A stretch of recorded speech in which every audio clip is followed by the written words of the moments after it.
కాసేపట్లో పెళ్లి చుట్టాలు బంధువులతో ఇల్లంతా హడావుడి అందంగా ముస్తాబైంది ఆ చిన్నారి పెళ్లి కూతురు. ఆ సందడి మధ్య నుంచి మెల్లగా బయోమెట్రిక్ మిషన్ పట్టుకొని బయలుదేరింది.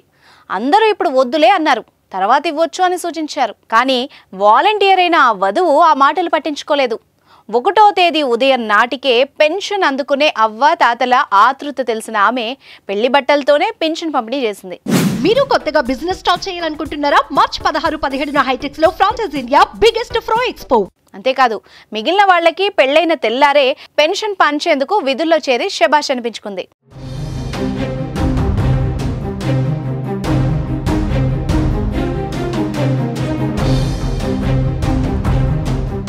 జగన్మోహన్ రెడ్డి ఆశయాలకు అనుగుణంగా పనిచేస్తూ ప్రజల మన్ననలు పొందుతున్నారు కొందరు వాలంటీర్లు.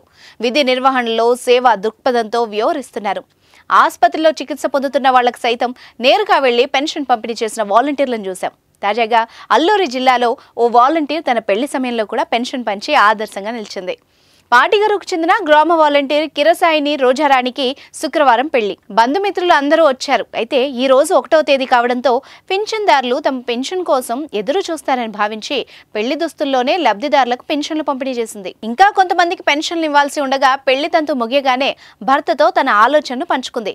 అందుకు భర్త కూడా ఆసక్తి చూపడంతో తనతో కలిసి గ్రామంలో తిరుగుతూ పెన్షన్ల పంపిణీ చేపట్టింది. గ్రామస్తులు కొత్తగా పెళ్లైన జంట చేస్తున్న సేవను అభినందించి కొత్త జంటను ఆశీర్వదించారు.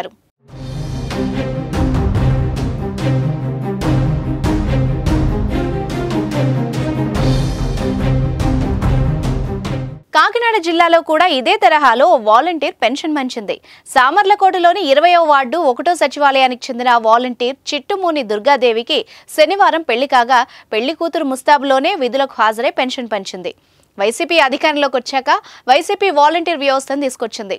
సంక్షేమ పథకాలను నేరుగా లబ్ధిదారుల ఇంటికే వెళ్లి వాలంటీర్లు అందించనున్నారు.